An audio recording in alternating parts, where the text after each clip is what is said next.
Thank you.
Boa noite às senhoras e aos senhores presentes. Estamos iniciando a sessão número 3.347 de 4 de dezembro de 2018. Havendo um quórum regimental e sob a proteção de Deus, damos por aberta a sessão. Solicito ao vereador Sérgio Fabreto para que faça a leitura de um texto bíblico. Do Senhor é a terra e tudo o que ela contém, a órbita terrestre e todos os que nela habitam, pois Ele mesmo a assentou sobre as águas do mar e sobre as águas dos rios a consolidou. Obrigado, vereador Sérgio Fabreto. Nesse momento, conforme o artigo 86 do Regimento Interno, vamos à votação da ata da sessão anterior, ata número 3.346. A ata está em discussão. Ninguém querendo discutir, colocamos a ata em votação. Os vereadores que estiverem pela aprovação, permaneçam como estão. Então, a ata está aprovada por unanimidade. Solicito nesse momento a primeira secretária, a vereadora Gisele Marco, para que faça a leitura das matérias que deram entrada na casa. Boa noite. Indicação 205/2018. A instalação de guarda-volumes no Parque Municipal Ivan Orestes Bonato. Joaçaba, 29 de novembro de 2018. José Otávio Cagliari Filho, vereador DEM. Moção 016/2018.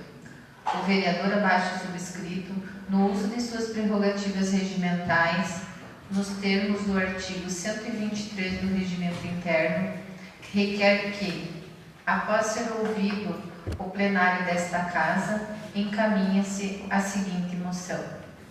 A Câmara de Vereadores de Joaçaba registra a moção de aplausos à Fundação Universidade do Oeste de Santa Catarina, FUNOESC, pela passagem dos seus 50 anos de existência. A Fundação Universidade do Oeste de Santa Catarina, FUNOESC, é uma instituição sem fins lucrativos, de direito privado, criada em 1968 pelo Poder Público Municipal de Joaçaba, com a participação da comunidade. É mantenedora da Universidade do Oeste de Santa Catarina, UNOESC, e do Hospital Universitário Santa Terezinha, UST. E, com tal, tem o dever, princípio, de zelar e garantir a manutenção e o aprimoramento das atividades e dos serviços oferecidos por essas entidades. A estrutura da Fundação está distribuída em 11 cidades, localizadas em todo o oeste de Santa Catarina. As maiores unidades da universidade estão em São Miguel do Oeste, Chapecó, Xanxerê, Videira, sendo em Joaçaba a sede da Fundação, da Universidade e do Hospital Universitário Santa Terezinha. Além de zelar pelo patrimônio da universidade, a FUNOESC está comprometida com o desenvolvimento humano e social de toda a região. A instituição está representada principalmente pela sua qualidade, desde o ensino básico até o doutorado, como também nos atendimentos comunitários na áreas de educação, saúde, assistência social, tecnologia, ambiental, cultural e de lazer. São notórias todas as atividades desenvolvidas pela Fundação, as quais contribuíram para o desenvolvimento dos locais em que está inserida, sendo pertinente refletir e comemorar sobre o que foi realizado até aqui. Assim, diante de tais premissas, esta Câmara de Vereadores concede a presente moção de aplausos pela passagem dos 50 anos da Fundação FUNOESC. Joaçaba, 28 de novembro de 2018, Ricardo Tonello, vereador PR. Pedido de informação 030/2018.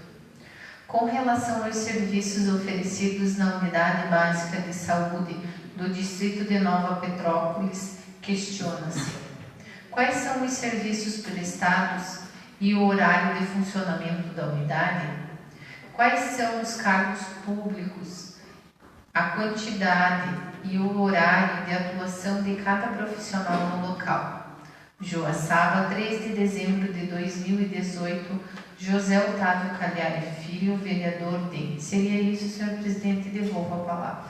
Obrigado, vereador José Marco. Nesse momento, cumprimento Vossa Excelência, nossos vereadores, funcionários, assessores, cumprimento nosso visitante Arnaldo Piaia e, de forma especial, também o doutor Alexandre Dietrich Burr, juiz de direito da primeira vara. Conforme o artigo 90 do Regimento Interno, nós temos hoje o uso da tribuna. A tribuna será utilizada pelo juiz, então, doutor Alexandre Dietrich Burr, juiz de direito da primeira vara civil, com o objetivo de apresentar as ações do Poder Judiciário no município, tendo em vista a importância dessas ações para Joaçaba e região, conforme requerimento 020 de 2018, aprovado por unanimidade destes vereadores. Então, lembrar, doutor Alexandre, que há alguns anos já tem sido praxe o judiciário vir a esta casa, apresentar seus trabalhos, os trabalhos executados durante o ano. A gente sabe que o judiciário ele tem tido muito trabalho, É importante que nós, do Legislativo, e que a sociedade também possa acompanhar mais de perto também as ações do Judiciário. Então, nesse momento, convido o doutor Alexandre a fazer o uso da tribuna. 10, 15 minutos, o tempo necessário.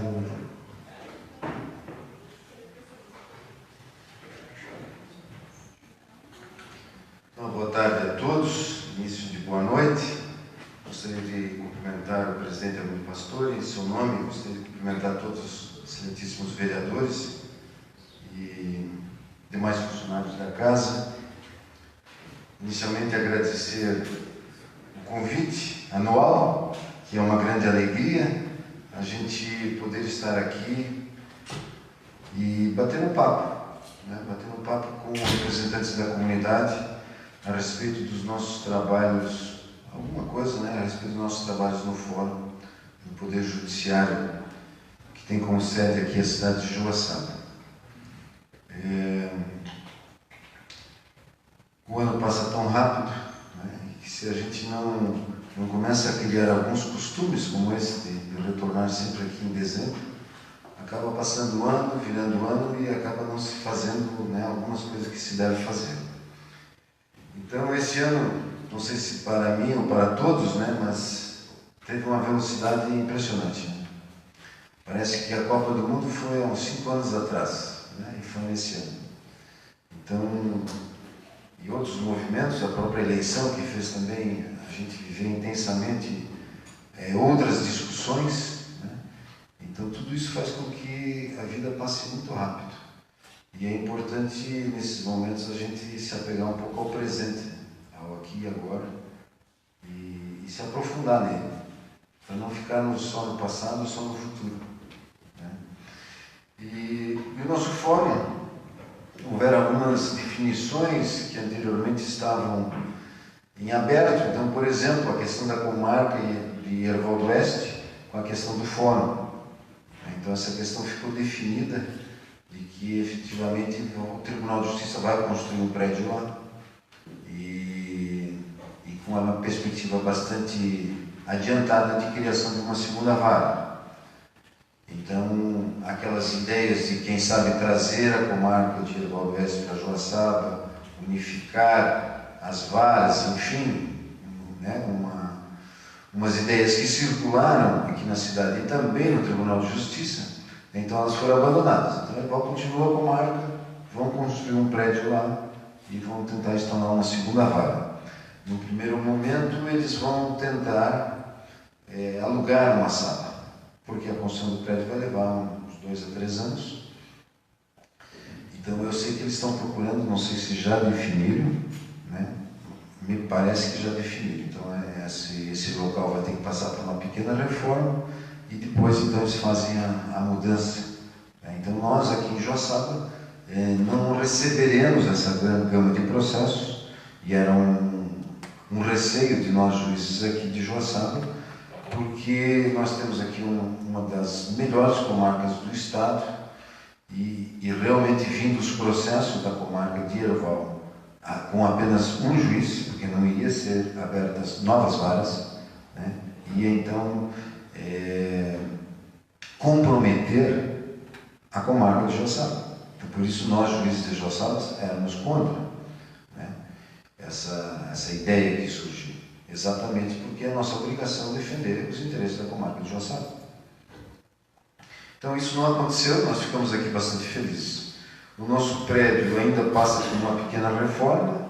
Essas reformas, elas consistiram nas aberturas das janelas, né, que depois de um certo tempo começam a ocorrer infiltrações. Então nós já estamos há cerca de 5 meses em reformas.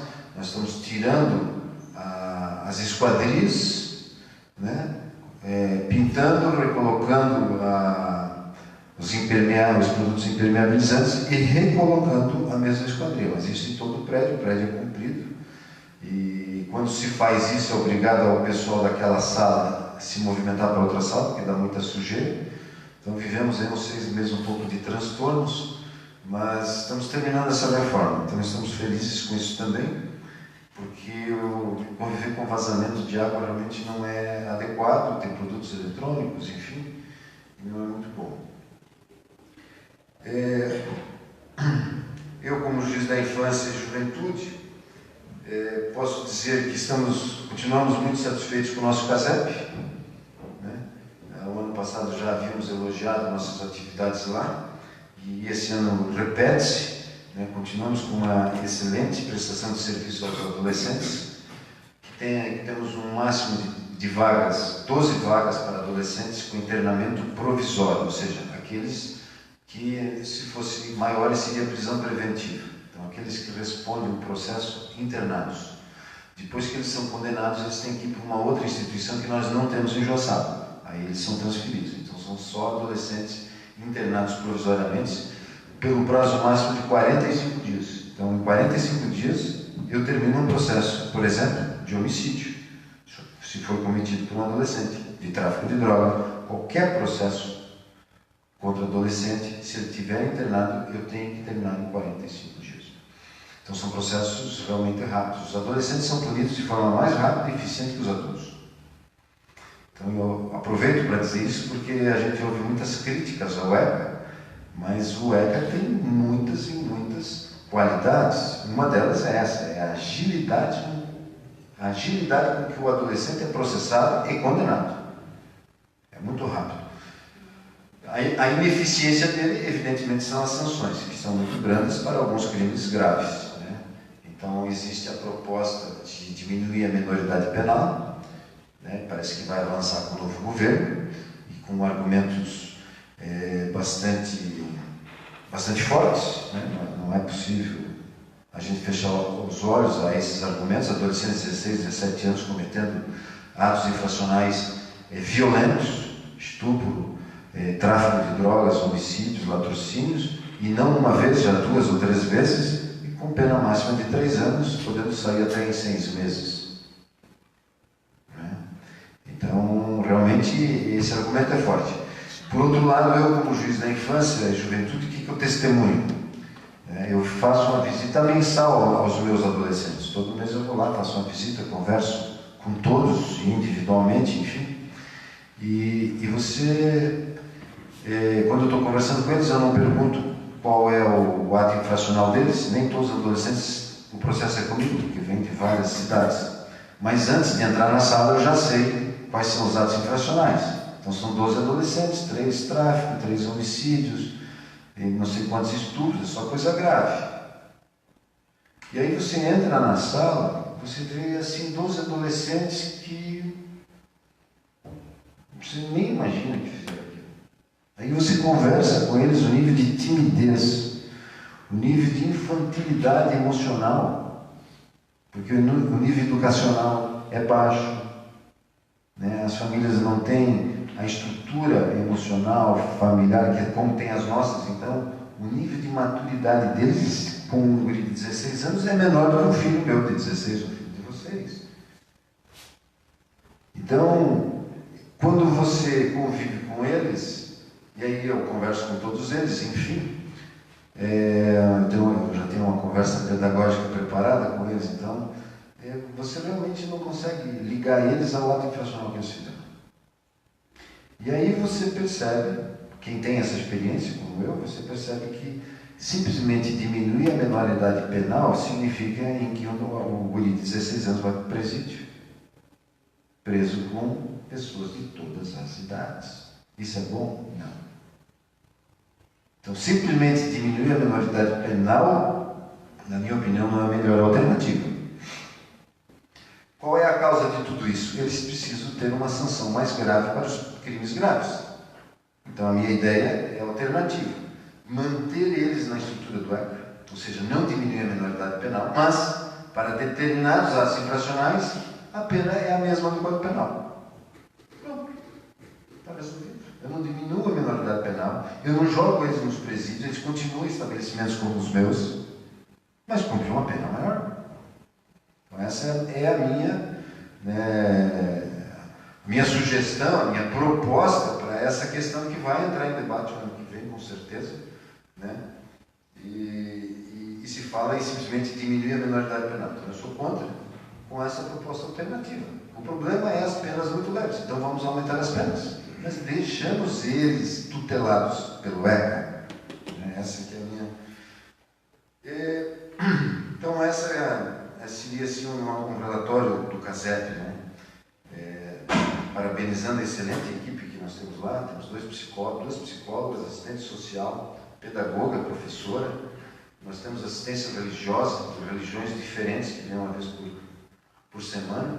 Nós temos atividade esportiva, temos aula de yoga, que eles aprendem a se concentrar e fazer aquela ginástica da yoga.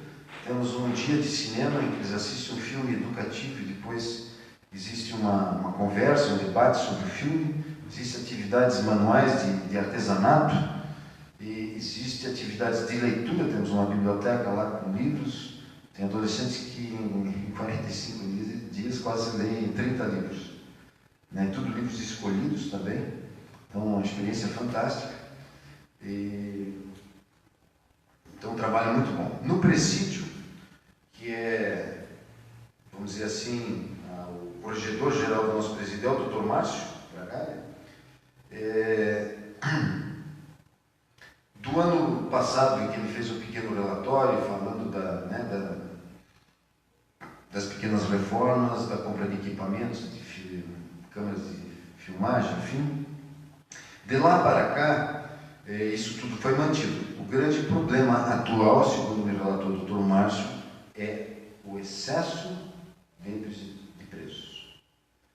Então, ele está com uma população carcerária muito acima, deve ter 150 a 200 presos a mais do que o limite, né?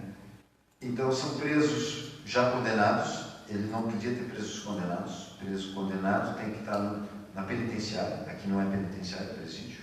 Então, ele só tinha que ter presos provisórios que estão respondendo a processo. Então, o cidadão é condenado e o Estado não transfere para uma penitenciária. E aí ele vai acumulando. E está muito grave, ele está com muito medo de que agora no verão, por ser quente, quando tem muitas pessoas no ambiente e está calor, né, você fica mais inquieto, mais agressivo. No inverno não, no inverno, né, você fica mais tempo num ambiente restrito por causa do frio. Né? Então ele está com medo agora no verão, se não diminuir a população carcerária, de que haja algum conflito, violência entre os presos mesmo. Eles estão dormindo um do lado do outro nas celas. Ele está com muito medo. Então esse é um problema grave que nós temos, né? Não é só da alçada do Poder Judiciário, é mais da alçada do Poder Executivo, que é quem administra as vagas e as transferências dos presos pelo Estado, é a Secretaria de Justiça e Cidadania, não é o Poder Judiciário. Nós temos o poder de correição, ou seja, de fiscalização dos presídios, assim como eu tenho no CASEP. Eu sou o corregedor do CASEP. Se tem algo errado, eu vou ter que denunciar, tomar alguma medida, né? Mas quem administra é o Poder Executivo. E num presídio é a mesma coisa. Então, essa é uma situação difícil que temos ali. E, muito bem. Agora, eu esqueci de dizer no começo, depois da minha fala, então eu gostaria assim que a palavra ficasse livre aos senhores também questionarem qualquer questão a respeito do Poder Judiciário, da magistratura, do que eu falei, enfim, né? Eu trouxe alguns números, então, dos trabalhos da comarca. Eu englobei a comarca como um todo, primeira vara civil, segunda e vara criminal e juizado especial. Até ontem, né? A gente não terminou o ano ainda, mas até ontem. Então, se nós olharmos de forma, primeiro aqui, em termos de julgamentos, né? Para vocês terem uma ideia, eu tirei aqui mês a mês até ontem, julgamentos, ou seja, sentenças, foram prolatadas 4.182 sentenças até ontem. Veja que é um número assim altíssimo para 3 juízes, né? 4.182 sentenças. Decisões. Então nós fazemos uma diferença entre decisão e despacho. Tem decisão, despacho e sentença. A sentença é quando você encerra o processo, nessa instância. E temos, durante o andar do processo, despachos e decisões. As decisões são decisões, né, que podem causar algum prejuízo para a parte, por isso passíveis de recurso. Então, por exemplo, quando eu dou uma liminar, determino uma penhora, uma remoção de bens, um despejo, durante o processo, isso é uma decisão interlocutória. Despachos são expedientes judiciais que em geral não geram prejuízo direto à parte. Determina a citação de alguém, a intimação de alguém, expressa-se um ofício, marca uma audiência. Então, são despachos mais simples. Então, decisões, foram prolatadas 6.823 decisões. E despachos, 13.886 despachos. Eu vejo que realmente é uma quantidade enorme, né? Eu tenho por juiz, cada juiz, mais ou menos 4.000 e poucos despachos, e cada juiz 2.200 decisões. Nós estamos tudo meio parecido aqui. E sentenças para cada um, para vocês terem uma ideia, é uma média de 1.300 sentenças. E não terminamos o ano ainda. Isso eu contei 11 meses corridos, né, dos quais um mês eu tive férias, não trabalhei, mas eu contei 11 meses. Então é um dado assim. É uma média da nossa comarca, então nós temos que trabalhar muito para manter a comarca razoavelmente em dia. Tanto é que o ano passado nós estávamos, eu e o doutor Fabrício, cada um com quase 5.000 processos, e se você me perguntar, hoje em dia nós estamos também com quase 5.000 processos. Então nós conseguimos manter esse número, e isso já estamos mantendo há 10 anos. Então a gente tem a comarca sob um certo controle, ela não é assim uma eficiência ideal, né? Então, para prolatar despachos de decisões, existem alguns critérios. O primeiro critério é de ordem cronológica. Então, eu prolato despacho de decisões pelos mais antigos conclusos para mim. Esse é um critério. Outro critério, preferências. Tem processos que têm preferência. Então, infância e juventude, o processo tem preferência. Ele não entra na ordem cronológica. Às vezes, o mesmo processo, eu dou 3, 4 despachos no mesmo mês. Então, infância e juventude, em que tem idoso do INSS. Por quê? INSS é benefício previdenciário, é alimentos para a família. Então, tem preferência, falência, concordata, mandado de segurança, medicamentos. Então, uma série de processos então, que eles têm uma preferência não entram na ordem cronológica. Né?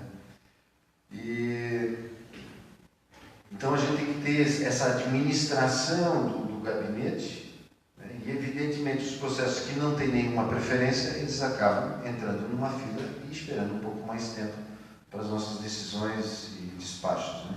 Para quem está esperando, né, o tempo sempre é demais, óbvio. Né? Mas, enfim. Eu anotaria aqui agora algumas atividades particulares, eu anotei rapidamente, até por uma lembrança do vereador aqui, que carinhosamente me lembrou de um evento que eu participei. Semana passada eu tive a honra de estar participando de um evento na Universidade da Força Aérea, no Rio de Janeiro, em que havia um congresso, um seminário para os oficiais. Alguns oficiais estavam fazendo um curso de promoção. Então, eles organizaram um seminário com um foco no direito espacial, na exploração espacial. E aí eram uns 13, 14 palestrantes, e haviam só 2 palestrantes civis, e um tive a honra de ser eu. O outro era um desembargador do TRF-2 do Rio de Janeiro. Todos os outros eram oficiais da aeronáutica. Então foi uma experiência muito agradável para mim, espero que tenha sido para os alunos também, né? Mas para mim porque o evento foi lá no Campo dos Afonsos, que é uma das unidades mais antigas da Força Aérea do Rio de Janeiro. Lá aconteceu a intentona comunista nos anos 30, me mostraram o prédio que aconteceu, e hoje ela continua ativa, abriga a Universidade da Força Aérea, abriga um museu também da Força Aérea com 140 aviões, um espetáculo de museu, todos os aviões restaurados em estado de funcionamento. Tinha uma réplica do 14 bis, inclusive, um espetacular. E eles têm um hotel, porque quando eles fazem esses cursos para os oficiais, eles ficam 3 meses internos lá fazendo o curso para fazer a promoção. Então eu fiquei também hospedado nesse hotel. Então tive o prazer de conviver durante 3 dias, 24 horas por dia, na vida militar. Na vida militar eu não tinha essa experiência, e você vê assim, como é que eu vou dizer assim, uma diferença enorme entre a vida civil e a vida militar. Então você conviver 3 dias vendo ordem, vendo disciplina, vendo respeito, hierarquia, educação, né? E a forma também em que nós somos recebidos o tempo todo, né? As pessoas te recebendo bem, com um sorriso, enfim, um negócio fantástico, fantástico. Então a gente vê assim a diferença enorme. Quanto que aqui na vida civil podia copiar desse exemplo, né? Limpeza, né? Logo cedo tem gente limpando, e tudo na simplicidade, não tinha luxo, sem luxo. Hotel bem simples, né? Banheiro quente, um ar-condicionado, mas tudo simples, sem luxo. O orçamento deles está muito restrito, das Forças Armadas, o presidente eleito até tem dito isso, né? Então, mas muito interessante. Me admirei do nível acadêmico de todos que eu falei, dos que palestraram, dos alunos que estavam fazendo o curso, pós-graduação, mestrado, muitos no exterior, todos falam inglês fluentemente. Então, fiquei assim impressionado com o nível acadêmico deles, todos conheciam o direito espacial. Né? E, enfim, e haviam lá oficiais assim, com mais conhecimento do que eu, não no direito espacial, mas na área de tecnologia espacial, porque lidam diretamente com satélites brasileiros. Né? Então foi assim também uma aula de experiência. Por exemplo, tem um catarinense, né, ilustre catarinense que eu conheci lá, Manezinho da Ilha, que é o comandante geral da fiscalização do espaço aéreo brasileiro. Ele é o responsável, o comandante geral do monitoramento de todo o espaço aéreo brasileiro. Veja que função importante o catarinense. Então, é eles que fazem o monitoramento do tráfego aéreo legal e ilegal. Nós somos o país no mundo que mais temos voos ilegais do narcotráfico sobre o território. Isso ele descobriu num evento que ele teve na Inglaterra, na Real Força Aérea Inglesa, sobre voos ilegais do narcotráfico. A Força Aérea Brasileira é a Força Aérea do mundo que mais abate aviões do narcotráfico. Ninguém sabia disso, né? É a Força Aérea com maior experiência em abate de aviões pequenos de narcotráfico do mundo. Então foi uma experiência assim, muito fantástica. Eu palestrei especificamente sobre soberania, soberania, diplomacia e direito, voltado com um enfoque na área de direito espacial. E, bom, essa foi a segunda palestra de direito espacial que eu dei esse ano. Eu também reputo assim, não sei se alguns de vocês assistiram, eu tive uma conversa muito boa na Rádio Catarinense, uns meses atrás, sobre desarmamento. Eu tive fazendo uma palestra sobre um outro assunto, há mais tempo atrás, lá com eles, e no final da entrevista eles me perguntaram sobre o desarmamento, e aí eu logo percebi que todos eram a favor do desarmamento. E aí, em 5 minutos, eu teci alguns comentários, e aí ele me bateu nas costas, ou como é que é o nome dele? Paulo César? Nelson Paulo bateu nas costas e me convenceu, doutor. Aí ele disse, então por que não me convida aqui para falar sobre desarmamento? Aí eu fui lá e conversei com eles sobre essa questão do desarmamento, enfim, o que realmente significa. Então foi também um encontro muito salutar.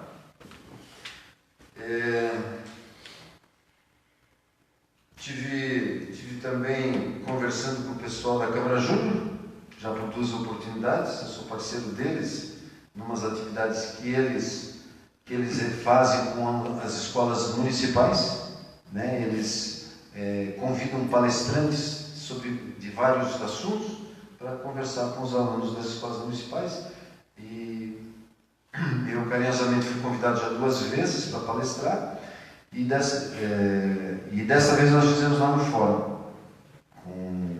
acho que tinha 50, 60 crianças, né?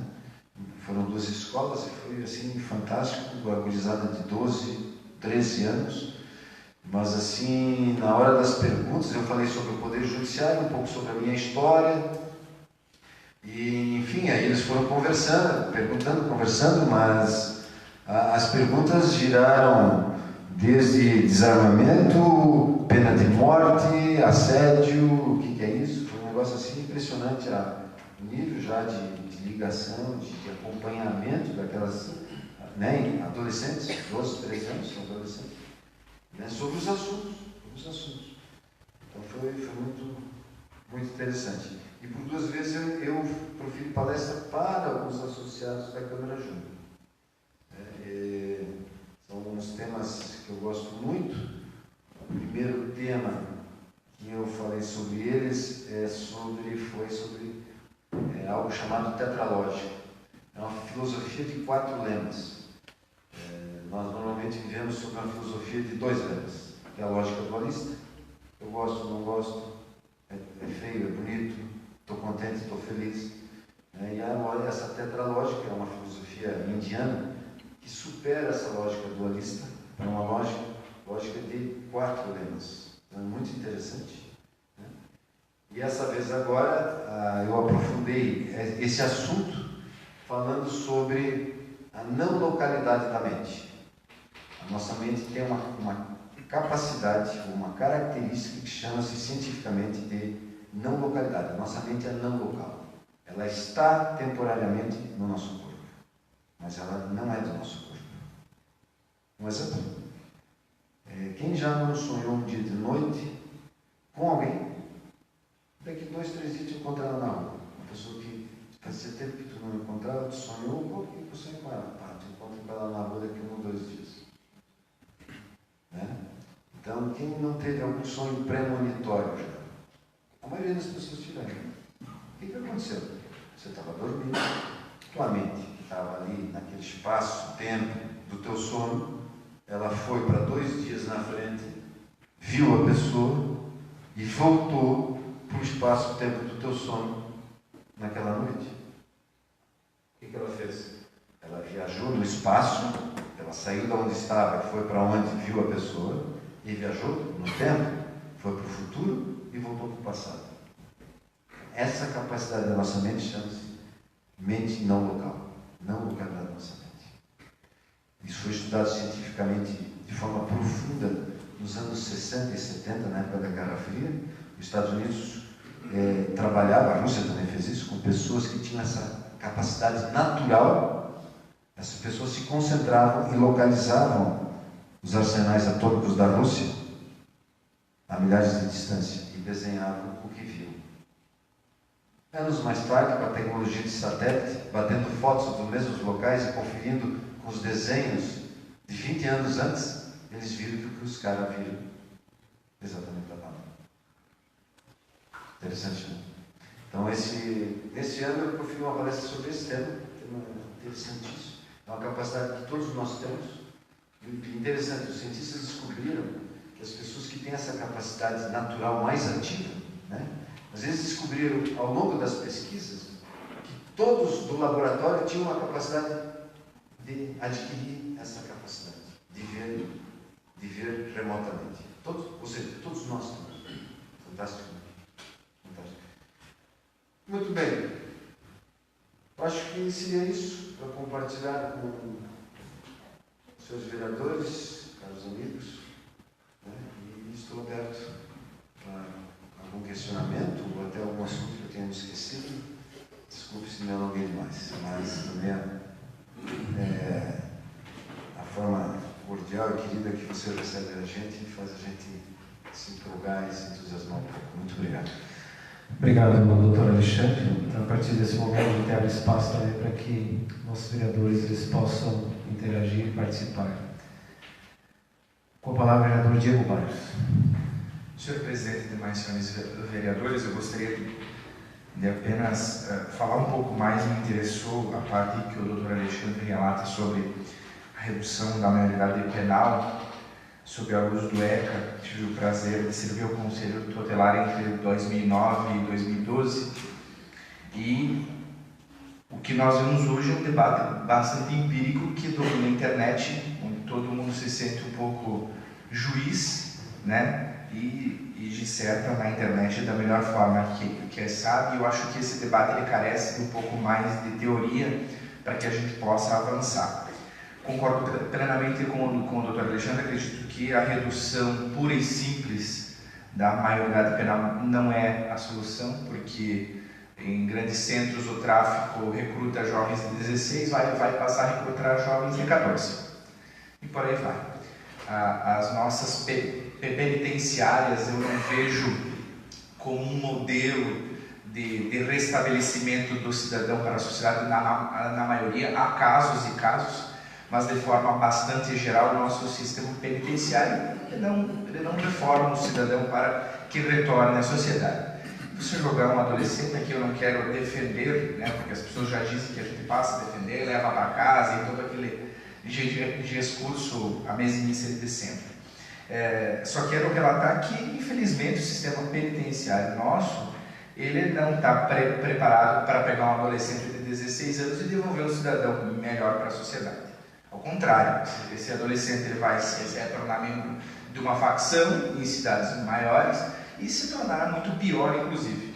Eu acredito que a opção que o Dr. Alexandre traz de haver mais rigor nas penalidades para os crimes mais hediondos, acredito que seja a solução, e o Estado definitivamente intervir na reeducação e na reinserção desse cidadão, porque reduzir pura e simplesmente você transfere o problema para uma faixa etária inferior.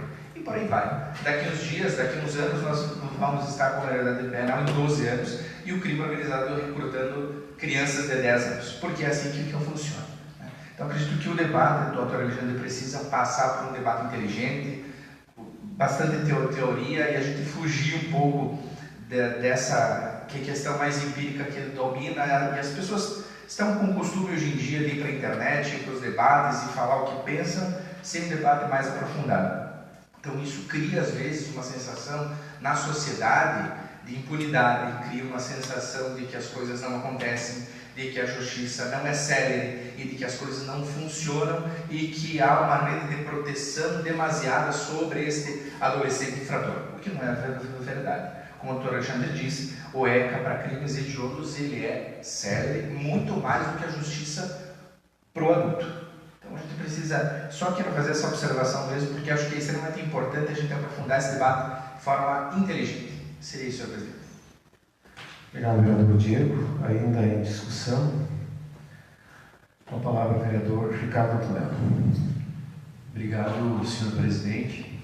Queria parabenizar o Dr. Alexandre pela excelente explanação que fez sobre as atividades no ano e sobre as experiências, né, como aquela na Academia Militar, que, enfim, nos deixam bastante entusiasmados, inclusive, com esse contato que eu acho que é importante de termos. E aí, doutor, eu vou lhe deixar uma pergunta que eu não sei se o senhor teve contato com a questão de ou alguma discussão, né, que se teve lá na questão de armas autônomas, porque agora com o advento da inteligência artificial já existe uma discussão bastante grande nos Estados Unidos e até uma legislação própria que estão desenvolvendo lá, essa questão de armamento autônomo, ou seja, o próprio computador decidindo como agir, né, como trabalhar, enfim, e isso tem gerado uma discussão, como é a minha área específica na academia, que eu trabalho com inteligência artificial, não nessa área de armamentos, obviamente, mas foi uma curiosidade.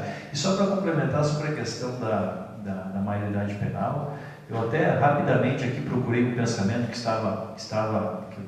eu queria trazer, que é de Voltaire, que diz: o trabalho poupa-nos 3 grandes males: o tédio, o vício e a necessidade. E me parece que nenhum desses males está retirado justamente dos presos, né? De quem está lá para justamente ser integrado na sociedade. Eu acho que, como o nobre vereador Diego colocou aqui, a gente precisa que tenha uma estrutura melhor nos presídios para que as pessoas trabalhem, possam refazer a sua vida lá e aí sim poder voltar para a sociedade, né? Sem trazer novamente malefícios para outros cidadãos de bem. Então, eu gostei muito da sua proposta sobre a maioridade penal, acho que não conhecia, mas achei extremamente coerente. Eu não tenho opinião formada, mas, enfim, parabéns pela dedicação e pela preocupação com esse tema, que eu acho que é fundamental para a nossa sociedade, vai estar em discussão no ano que vem com toda certeza, e nós precisamos ter a maior quantidade de informações possíveis sobre isso para poder debater com qualidade, né? Debater com propriedade o assunto, como cidadãos e principalmente, claro, aqui na Casa Legislativa, com toda certeza. Muito obrigado. Obrigado, vereador Ricardo Antonello. Nesse momento, com a palavra, vereador Sérgio Fabreto. Obrigado, presidente. Eu sempre estive muito próximo às ações do Poder Judiciário de Nossa Bênção, pelo menos desde 1981, em razão profissional, e a nossa comarca sempre esteve muito bem servida pelos seus magistrados, como Vossa Excelência, e no momento, da mesma forma, em relação aos demais, entre os poderes constituídos. Eu iria fazer uma pergunta exatamente sobre a vossa participação nessa palestra no Rio de Janeiro, como havíamos comentado anteriormente, mas foi bem explicado. Então, também com relação à diminuição da idade penal, de certa forma contrária ao seu ponto de vista, né? Além pelo fato dessa convivência entre os adolescentes e presos de um modo geral, né? Mas como também a necessidade que não absorve hoje dessa forma a quantidade de presídios que teria que ser construído, né? Porque não ia absorver toda essa demanda de prisões, no caso, né?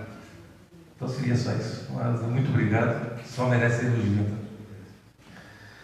Obrigado, vereador Sérgio Fabreto. Nesse momento, fazendo uso da palavra, o vereador Luiz Lastres. Quero cumprimentar o doutor Alexandre. Quero fazer uma pequena pergunta, doutor. A conciliação, a audiência conciliatória, ela tem tido um resultado bastante positivo no Fórum de Joaçaba, e se permanece a conciliação dos problemas pequenos, né, que desafoga bastante o judiciário. Essa seria uma pergunta. A outra pergunta é a situação da saúde. Nós estamos vivendo um empurra da saúde da regional para o Estado e do Estado para o município. E a gente percebe que muitos médicos veem a situação do paciente que ela é com urgência e não fornece um documento momento de urgência para o paciente. O paciente ele tem que se batendo, ele vai na saúde, a saúde não pode furar fila, ela não pode furar fila, o Ministério Público está em cima. Aí recomenda-se, a própria saúde recomenda ir para o Ministério Público e para a Justiça, né? Isso a gente tem percebido bastante queixa dos pacientes. Essa semana ainda tive um contato e tive um contato semana passada também com um rapaz que quebrou uma perna, a perna praticamente está infeccionada. A saúde não pode resolver porque não pode passar para frente, né? Porque é controlado.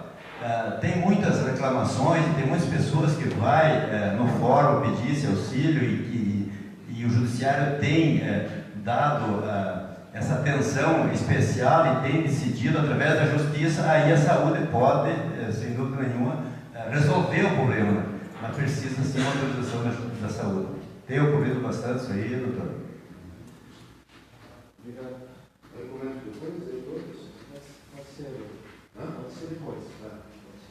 Obrigado, vereador Luiz Vaz. E essas duas. Obrigado, presidente. Fazendo seus questionamentos, vereador André Nocente. Obrigado, senhor presidente. Eu gostaria de saudar o doutor Alexandre, né, parabenizá-lo por mais essa aula que ele nos deu. Eu aprendi um monte de coisa aqui. Muito bom, doutor. Assim, o nível de conhecimento que o senhor tem, a facilidade que o senhor tem de transmitir os assuntos, eu fico bem emocionado e até sensibilizado. Eu gostaria que o senhor estendesse também a nossa saudação ao doutor Fabrício, doutor Márcio, que não puderam estar aqui hoje. Doutor, são tantos assuntos, os colegas vereadores já falaram aqui. Deixa eu ver se eu consigo formular uma pergunta para o senhor. A gente tem conhecimento que os nossos presidiários aqui, volta e meia, eles não são. Agora eu entendi o que o senhor falou, né? Alguns estão ainda em julgamento, não são de alta periculosidade, eles prestam serviços, né, para a comunidade, com autorização do judiciário. Eu vejo que o presidiário é um ser humano, como o senhor mesmo diz, de repente o cara nasceu, deu tudo errado na vida dele, ele ainda comete um crime, daí entra para a turma errada e fica tudo cada vez mais errado, né? Isso pode acontecer, as pessoas que nos ouvem, às vezes dizem, mas é vagabundo, mas é daquela cor, ou é daquela cor, eu devia de não sei da onde, mas pode acontecer com meu filho, pode acontecer com, não teve um sócio da RBS, que o filho dele cometeu uma atrocidade, que né, um adolescente fazer aquilo que eles fizeram, não tem cabimento, e eram meninos esclarecidos, inteligentes, né, de primeiríssima classe. Então pode acontecer com qualquer um de nós, né? Você pode perder o juízo, alguém pode te tirar do juízo e você comete um crime e depois não volta mais.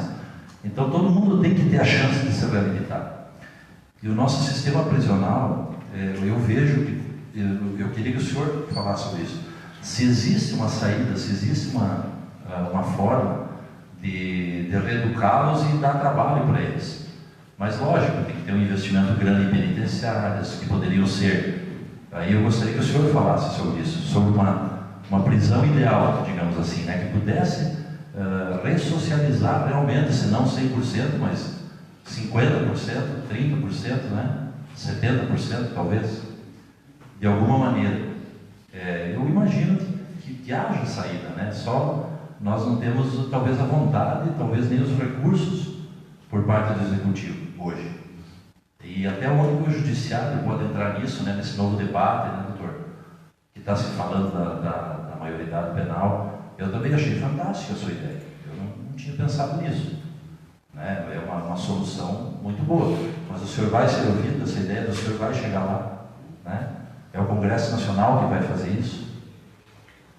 Se o senhor puder só discorrer um pouco sobre isso, já nos ajuda bastante. Muito obrigado. Obrigado. Obrigado, vereador André. Participando desse momento, o vereador Francisco Moreira Lopes.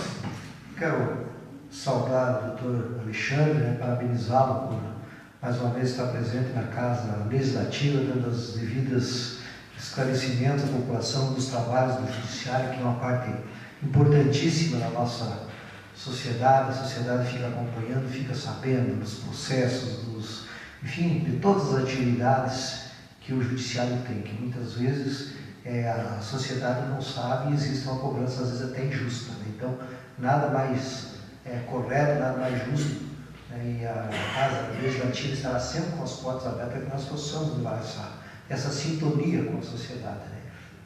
E além do poder da parte harmoniosa entre os poderes, que é muito importante, é muito interessante também, né? Doutor Alexandre, com o meu colega aqui, o Sérgio, nós também trabalhamos muitos anos na Polícia Civil, né, Sérgio? Então a gente...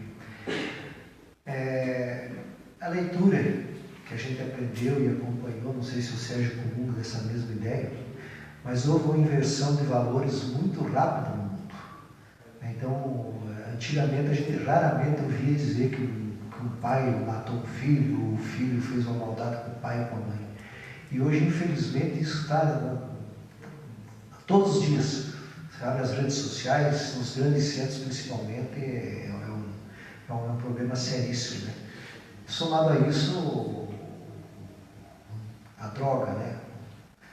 Hoje tomou conta de praticamente todas as classes sociais, e com isso realmente nos preocupa. E se nós fizermos não sei se o senhor comunga dessa parte, mas o senhor também pode acompanhar, a maioria dos delitos que ocorrem é exatamente em função da droga, né? Então, o filho muitas vezes furta objeto dos pais, ou acaba até cometendo crimes mais graves contra a família, para poder se manter ou até para poder adquirir a droga. Então, esse é realmente um problema seríssimo, né? E a gente vê que hoje a maioria dos problemas é exatamente esse quesito. E somado a isso, né, a gente vê também no dia a dia os péssimos exemplos que nós estamos tendo aí de pessoas que estão lá para defender a sociedade, pessoas que estão lá para defender os interesses da população, vão lá e acabam fazendo coisas horrorosas, como nós temos visto aí, pessoas que talvez não precisariam disso, estão metendo a mão no dinheiro público. Então isso também se torna uma coisa que eu vejo que as pessoas, principalmente as classes mais desfavorecidas, eles podem fazer a seguinte avaliação: mas se o fulano fez lá que não precisava, eu que estou precisando, também tenho esse direito de fazer. Então, na verdade, são problemas, como já os novos colegas vereadores citaram aqui, são problemas que vêm ao longo dos anos se arrastando, né? E nós não conseguimos ainda achar um caminho para poder resolver também essas situações. Nós vemos aí a cada dia mais presos, cada dia os presídios mais sem condições de receber essas pessoas, e também a parte educativa realmente não comporta, né, digamos assim, aquilo que poderia ser feito em prol dessas pessoas, né. Felizmente, ouvindo aqui que o senhor estava comentando aqui, esses jovens do CASEP estão assistindo filmes educativos, que eles têm leituras, enfim, várias palestras, talvez isso seja um caminho, né? Mas isso, nós temos essa consciência que são nas cidades menores, e as cidades grandes é mais um que entra lá e vão empilhando de uma certa forma essas pessoas, e a parte educativa, infelizmente, fica a desejar, né? Então, a gente também tem acompanhado o trabalho do Dr. Márcio Bragalha, né, com relação ao número de livros que os presidiários têm lido. Acho que isso é muito interessante e muito importante. Mas aí eu vejo que é um problema realmente social, o desequilíbrio social, e que nós esperamos. Eu tenho dito aqui nesta casa que eu sou uma das pessoas que aguardo com muita expectativa a futura administração do Brasil, para que nós possamos, quem sabe, ter um novo país com novos rumos e com uma condição social melhor. Porque muitas vezes a pessoa não tem aquela oportunidade, nasce naquele meio, naquele mundo do crime, e ele quer continuar naquilo lá porque talvez não tenha oportunidade. Então, razão pela qual a gente vê que nós precisamos fazer essa mudança. E outro quesito que eu quero falar um pouquinho, eu sou muito fã, desde a primeira vez que o senhor esteve na nossa antiga Câmara de Vereadores, que o senhor falou do direito espacial, fiquei realmente maravilhoso isso a gente ouvir. E, na verdade, a gente utilizamos muito o direito espacial e nem sabemos, né? Então, se o senhor puder falar um pouquinho também mais do direito espacial, algumas coisas aí, mas né? Então, e lhe agradecer imensamente por tudo que o seu nome, agradecer os juízes, tanto o doutor Márcio Gargari e também o doutor Fabrício, né, que tem feito um trabalho maravilhoso na nossa comarca. E hoje nós temos uma cidade que nos dá essa condição de vivermos de uma forma bastante tranquila. E, mais uma vez, muito obrigado pela sua participação. Obrigado, vereador Francisco. Doutor Alexandre, também quer participar com alguns questionamentos aqui, bem simples. Os jovens que estão no CASEP, eles não são daqui ou são daqui? Se eles não são daqui, eles são acompanhados por aqui? O caso deles é analisado aqui ou é analisado na origem? E também a questão de ter ouvido que eles têm lá várias atividades educativas. Além das atividades educativas, eles têm alguma atividade de trabalho, não só as atividades educativas? Seria isso, doutor Alexandre. E também estava muito ansioso em relação a alguma coisa ligada ao espaço. Na última oportunidade também tivemos algumas informações e nesta noite da mesma forma. Seria isso, doutor Alexandre. Obrigado.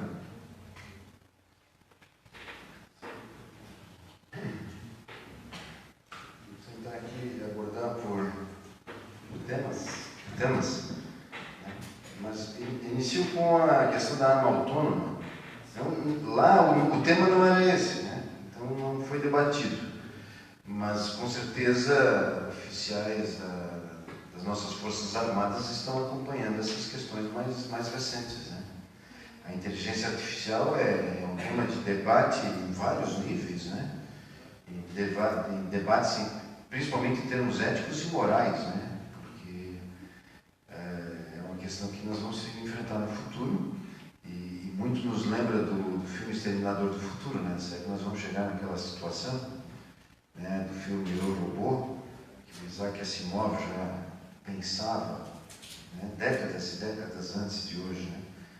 Então, são novas questões que nós vamos ter que enfrentar, acho, rapidamente, porque a tecnologia está avançando de forma tão rápida, né?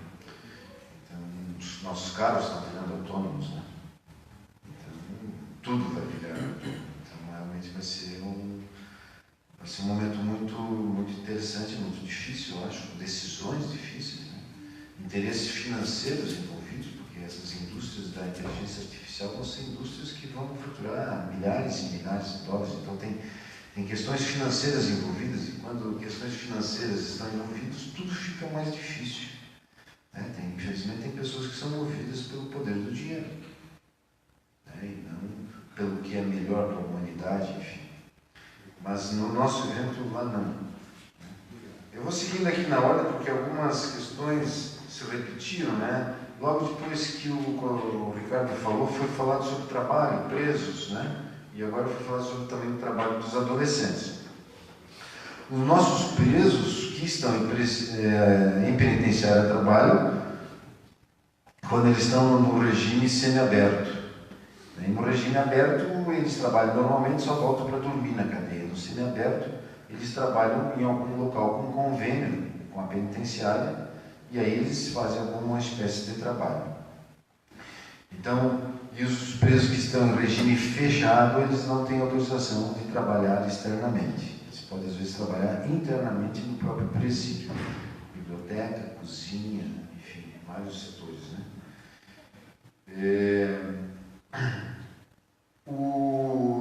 No CASEP, quando nós estamos desenvolvendo trabalhos como uma horta, alguma coisa, eles ajudam, tá? Não é muita coisa, mas eles ajudam. Mas só para vocês terem uma ideia, uns anos atrás nós estávamos com uma horta, tinha um funcionário lá, um monitor que gostava de horta, aí ele tomou iniciativa, e aí a gente sempre tem adolescentes que são prestativos, querem trabalhar, enfim. E aí recebemos uma visita da Corregedoria de Justiça do Estado, e um uma representante do Conselho Nacional de Justiça, que estava visitando todos os CASEP do Estado. E aí veio uma pedagoga de Brasília. E eu fui lá mostrar o CASEP todo faceiro, que é um CASEP modelo, não sei o quê. A mulher olhou assim, aquela hora, sim, eles trabalham aqui? Sim, eles trabalham aqui. Ah, mas isso não pode ser confundido com trabalho escravo. Você me acredita? Uma pedagoga do CNJ me fez um comentário desse. Então tem gente que é fora da casinha.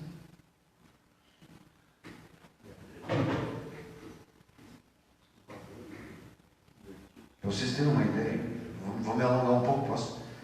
Eu era juiz em Capinzal. Eu estava administrando as indenizações das áreas que iam ser inundadas pela barragem de Machadinho. Porque eu era juiz em Capinzal, né? Machadinho era em Piratuba. E aí tive cerca de 1.200, 1.300 processos naquela barragem de Machadinho. Um número muito pequeno pelo número de milhares de indenizações que ocorreram. E a maioria desses 1.200 processos, depois que eu fiz a avaliação, a pessoa que entrou no processo fez acordo com a empresa. Porque a empresa tinha oferecido mais que a avaliação judicial. Então, eles estavam pagando muito bem. O cara tinha um chiqueiro de madeira, tudo podre, pagava. Tinha um pé de limão, pagava. 2 pés de laranja, pagava. Pagava tudo. Né? Enfim, em dado momento, um tal de MAB, Movimento de Atingidos de Barragem, apareceu lá. E numa noite, entraram os 3 ônibus no estacionamento da barragem, na garagem, queimaram máquinas, tratores e fizeram a pontaria. A polícia atuou e acabamos identificando e prendendo 3 líderes desse MAB. 2 dias depois, me aparece um deputado federal do Rio Grande do Sul. Me questionando quando que eles iam ficar presos, porque eles estavam presos, e que é um movimento social, que estão criminalizando não sei o quê. Eu falei, eu estou com 3 criminosos aqui, o senhor sabe o que eles fizeram? Bom, aí conversei com ele e tal, ele falou, uns meses depois, eu estive numa reunião na presidência do Tribunal de Justiça, porque estavam recebendo uma visita de um representante dos direitos humanos da ONU. E ele estava investigando por todo o Brasil, então ele passou em todos os tribunais, e estava lá no nosso, investigando a denúncia que teve na ONU da criminalização dos movimentos sociais no Brasil. Aí eu questionei o meu caso, né? Isso não é meu caso. Bem, esse movimento assim, que é chamado de movimento social, realmente eles foram presos, mas foram presos porque são criminosos. Mas veja, estava lá um representante da ONU questionando um negócio desse. Durante o processo, foram 90 pessoas com esses ônibus. Durante o processo eu vi umas 30 testemunhas. Tinha gente que foi convidado para uma reunião desse movimento, uma reunião. Aí quando chegaram no ônibus e começaram a ver machadinhos, pedaços de pau por baixo dos bancos de ônibus, começaram a ficar assustados. Alguns nem saíram do ônibus para tal da reunião, porque viram que alguma coisa errada ia acontecer. Vejam. Então, aqui me alonguei por quê? Porque eu tive essa pedagoga de Brasília me questionando isso. E aí o colega aqui citou Voltaire, né? A frase do Voltaire, do trabalho. Né? Então, fica difícil. Né? Alguns conceitos têm que ser mudados. O trabalho só ajuda. E quem está preso, a pior coisa é ficar sem fazer nada. Né? Então, realmente há atividades laborais. Eu acho que a gente podia avançar mais. Em Joinville tem uma experiência de um presídio privado, terceirizado, em que eles trabalham, e aí ganham por aquilo, enfim. Então acho que a gente tem que pensar nessas alternativas de ele trabalhar produzindo para pagar o seu custo. Ele tem um custo. Né? Tinha que estar na nossa legislação a obrigação do preso pagar o que ele custa para o Estado, porque ele já custou para o Estado, porque ele cometeu um crime, então custou para a vítima. Depois ele gerou prejuízo para o Estado. Por quê? Porque teve que um promotor trabalhar, um delegado trabalhar, um juiz trabalhar, todo mundo é pago pelo Estado. Olha quanto prejuízo esse cara Aí depois ele vai para o presídio e aí nós temos que sustentar ele. Então nós temos que criar uma legislação de obrigar a trabalhar, ter uma atividade, e ele vai ganhar um salário, e esse salário vai ser revertido para o presídio. Então isso vai ser, essas discussões também vão surgir agora no próximo ano. É sobre audiência conciliatória. A audiência conciliatória continuamos com audiências de pequenas causas, né? Nós continuamos aqui com Casa da Cidadania, enfim, mas essas audiências das Casas da Cidadania, que são audiências pré-processuais, não tem processo ainda, né? Elas não, vamos dizer assim, não desafogam o fórum. Por quê? Porque são pequenos litígios que não vão virar processo. O cara não vai contratar um advogado, gastar dinheiro por aquele litígio. Mas se ele tiver uma Casa da Cidadania, que ele pode estar lá, sem advogado, manda uma carta para outra parte, ela vem, discute, faz um acordo, aí ele vai procurar a Casa da Cidadania. Né? Então esse processo ele não vem por fora. Mas se eu não der a Casa da Cidadania para ele entrar lá, fechar a Casa da Cidadania, o que vai acontecer? O litígio continua existindo. Se eu não resolvo um litígio pequeno entre esses dois, amanhã depois tem um litígio maior, tem uma agressão, o litígio vai aumentando. Então está funcionando, está funcionando. As nossas audiências conciliatórias também, nos processos judiciais nós temos. Na área de família, cerca de 85% dos processos de família, divórcio, separação, alimentos, revisão de alimentos, processos de guarda, 85%, nós fizemos acordo na primeira audiência. E aí depois os que vão para a instrução, contestação, vida de testemunha, dos 15% que faltaram, quase todos na segunda audiência a gente faz acordo. O mínimo vai para a sentença. Então é um índice muito bom na área de família. A área comercial é mais difícil, né? Mas na área de família o índice de acordo é bastante grande. Saúde. A saúde, nós temos bastante ações de saúde com relação a remédios.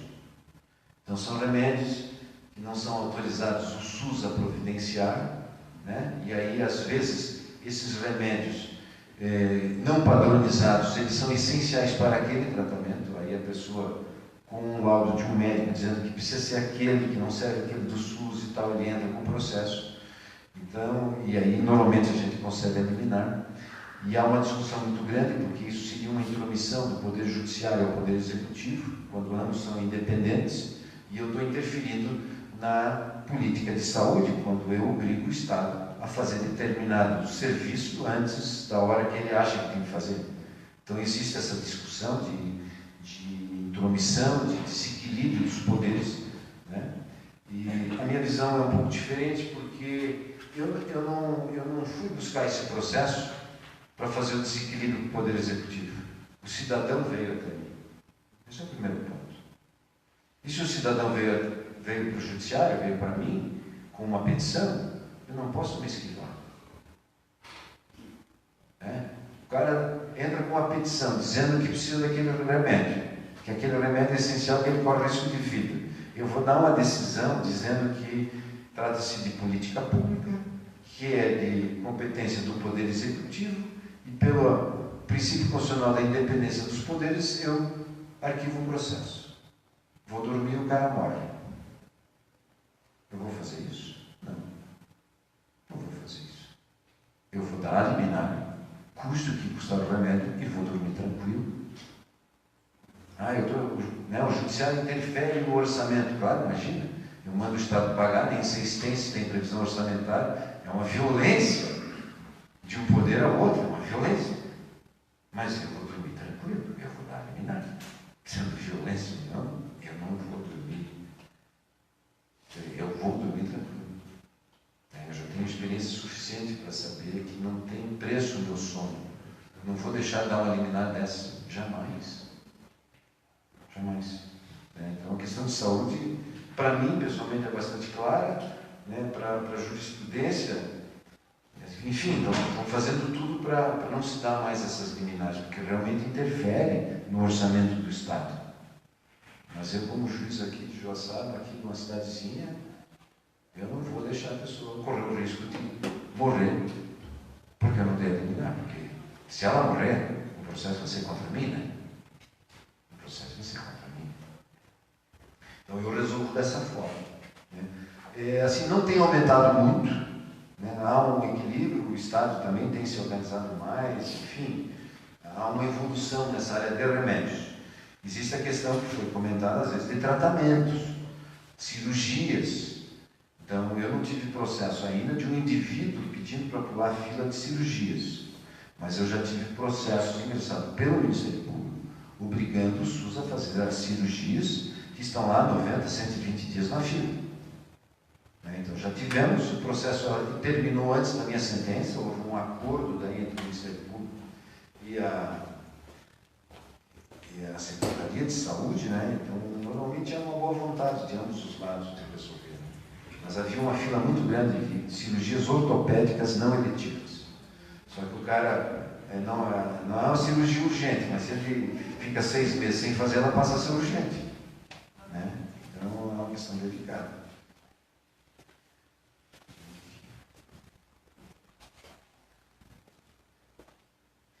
Sobre a questão dos presídios, reeducação, né? O que é importante, eu acho, destacar, o ECA tem uma legislação, é uma legislação voltada à reeducação. Por quê? Porque o adolescente é um ser em educação. Tanto que as sanções do ECA não chamam pena, medidas socioeducativas. Né?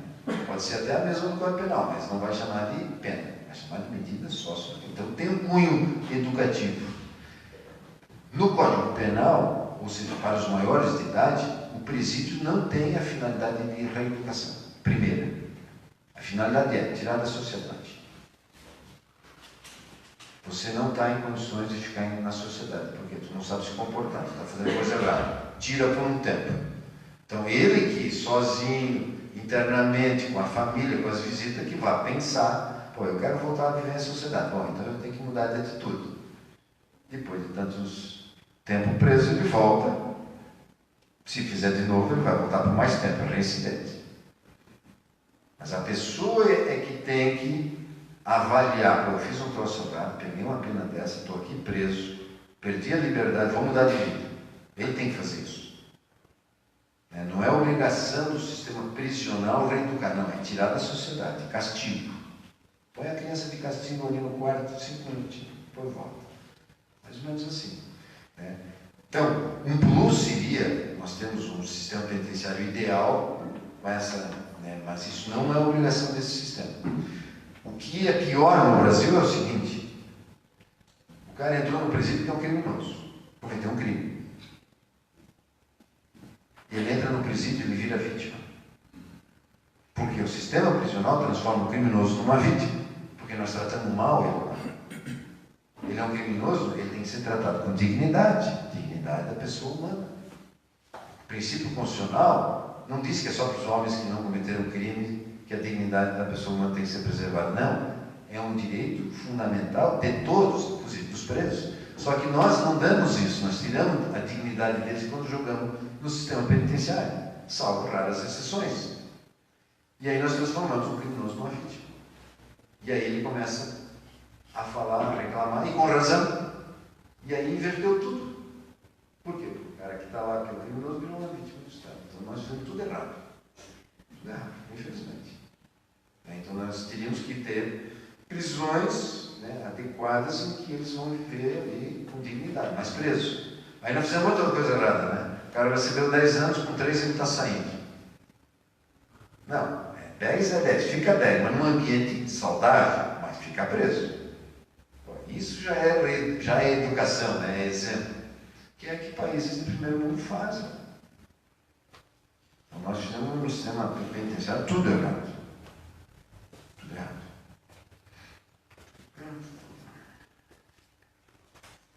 Esqueci alguma coisa. Direito espacial, né? Comentário.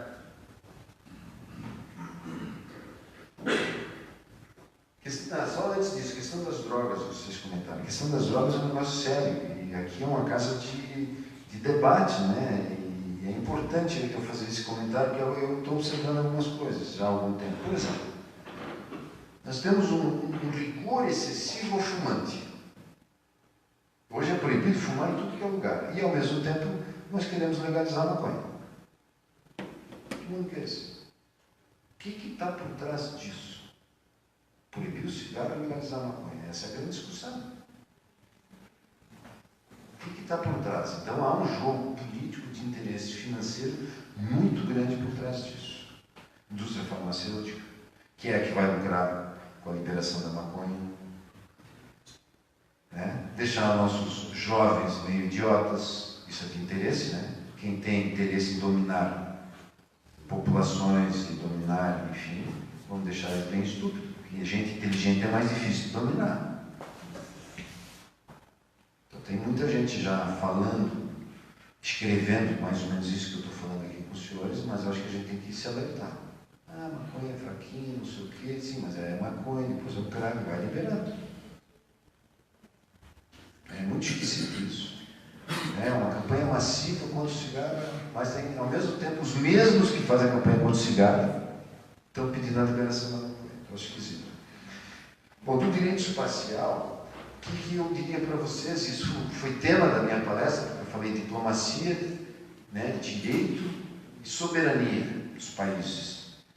Então, o grande momento do direito espacial e da tecnologia espacial, qual que é? Até os anos 60, que iniciou a era espacial, anos 70, 80, a atividade espacial era exclusivamente feita pelos Estados. As agências espaciais. NASA, da Rússia, Agência Europeia, Brasileira, os Estados. E agora, nos últimos anos, então, nós estamos vendo a atividade privada entrando como ator na atividade espacial. Vejo que a NASA aposentou os ônibus espaciais há bastante tempo, e aí ela começou a fazer voos com foguetes Soyuz da Rússia. Vejo que nessa área trabalham juntos, nesse nível. Né? E agora, já há alguns anos, todos os voos são privados. Né? O Elon Musk faz voo, aquele Richard da SpaceX, da Virgin Galactic e uma outra empresa que faz os voos para a NASA. Fazem voos mais baratos do que quando era para a NASA. A atividade privada tem essa mágica. Ela começa a baratear os preços. Aí a tecnologia também avança com mais rapidez, porque tem a competitividade comercial. Então nós vamos dar um avanço enorme. Então, na área de transporte espacial já é a atividade privada que está dominando e vai entrar cada vez mais. Na ONU, eu estive na ONU no ano passado, num encontro só de direito espacial. Existe um departamento da ONU voltado para a discussão de direito espacial. É lá que é o nascedouro dos novos tratados de direito espacial. E eu participei de uma reunião lá por uma semana. Sabe qual foi o assunto de uma semana? 90% do tempo? Mineração espacial. Precisamos regulamentar a mineração espacial. Para vocês verem aonde está. Então, nos Estados Unidos já tem cerca de 10, 15 empresas montadas para mineração espacial. Já tem mapeado centenas de asteroides, já sabe o que tem em cada asteroide, o peso, já sabe quanto vai lucrar cada asteroide. Isso é trilhões de dólares. Um asteroide pequeno. Só que isso precisa ser regulamentado, porque senão vai ser de quem chegar primeiro. Daqui a pouco tem 2 países disputando o mesmo asteroide. Tem asteroide que tem 500 toneladas de platina. E outros metais preciosos, raros. Outros têm metais que nem tem na Terra. Então isso pode gerar conflitos entre países se não tivermos uma legislação para isso. Então, essa é a grande discussão hoje do direito espacial, é regulamentar essas atividades. Quem são os sócios dessas empresas? Dono do Google, Facebook, James Cameron. James Cameron, para quem não sabe, foi o diretor daquele filme Avatar. Qual é o tema do filme Avatar? Mineração espacial. Coincidência. Então, essas empresas gerarão os bilionários dos próximos 50 anos. Não é mais os da empresa petrolífera e outras empresas que hoje geram os bilionários. Os novos bilionários do planeta serão dessas empresas. Por isso que esses caras estão migrando o seu capital para essas empresas. Nós vamos ter empresas mais ricas que países. E se nós não tivermos um direito espacial regulamentando isso, vai ser um desastre. A diferença entre ricos e pobres vai se acentuar muito no planeta. Então essa é uma das minhas discussões, e eu discuti isso na minha palestra. Por quê? Porque vai exigir muito o quê? Diplomacia para se resolver essas questões. Diplomacia com garantia da soberania de cada país. Enfim, Então esse é o grande tema, que é a atividade privada espacial.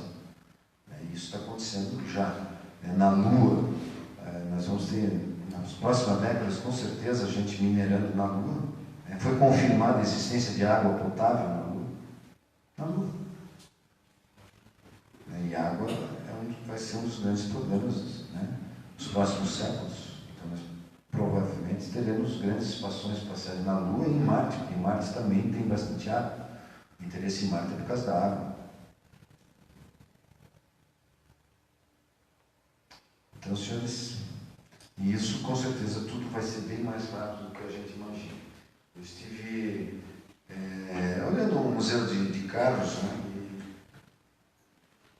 um museu, mas também tinha uma carroça. Eu estava olhando para a carroça.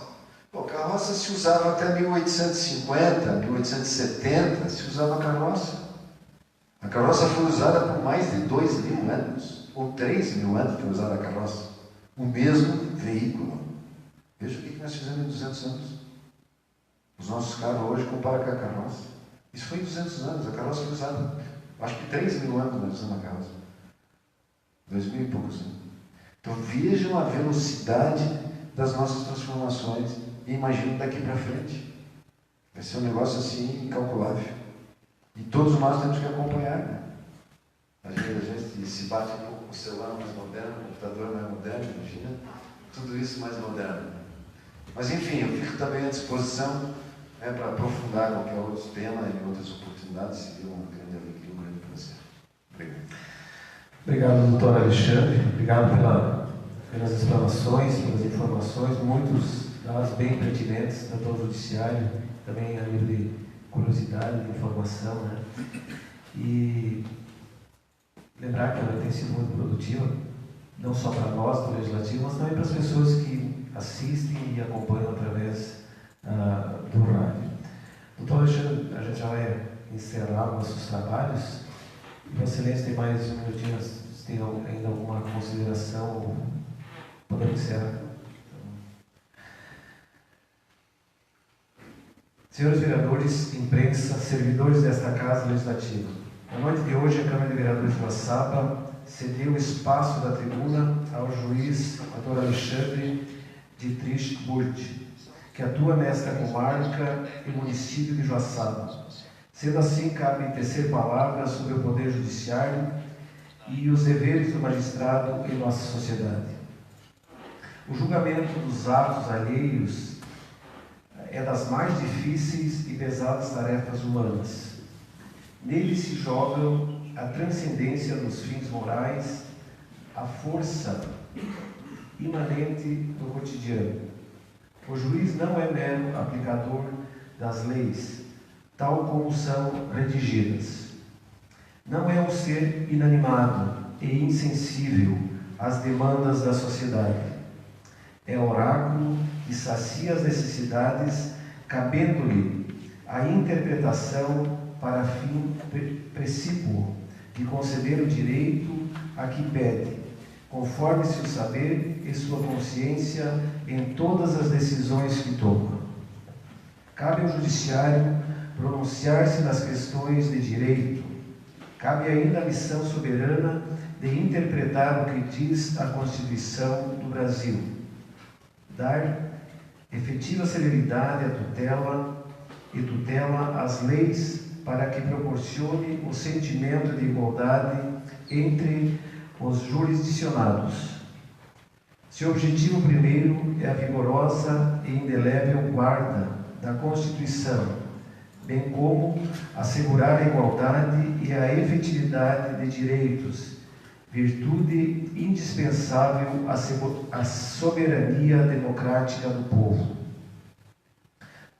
Durante a ainda breve e sempre intensa história do Brasil, como Estado independente, o Judiciário tem refletido em sua composição e em servindo seus atos os sobressaltos da sociedade em construção. Tem correspondido em cada época as injunções da realidade, sem deixar de ser o forte pilar da ordem no Estado e na sociedade. O Poder Judiciário é o baluarte das defesas dos direitos do cidadão.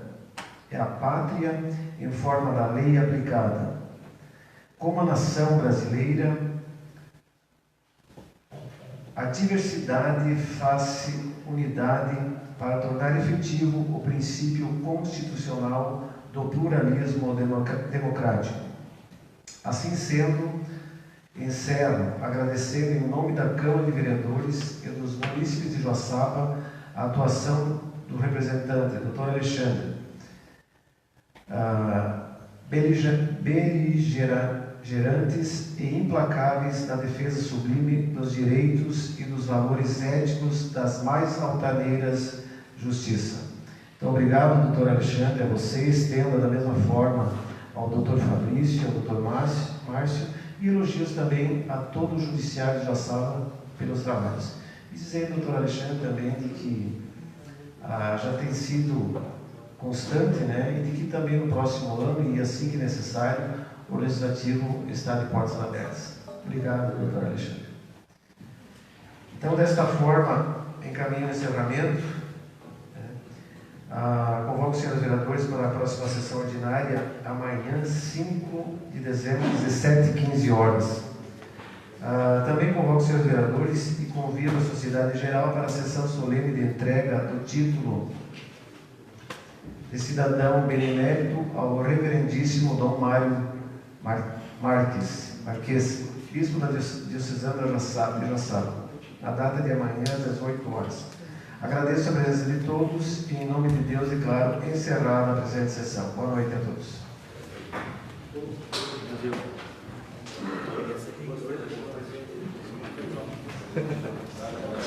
Viu que ele está com o desafio, né? Ninguém levar o centro da turma inteira e ganhar uma reunião. Procure nas histórias, não sabe onde. Eu nunca tive aula com ele. Ele nem dá mais aula na oportunidade, olha. Ele é obrigado a dar um mal.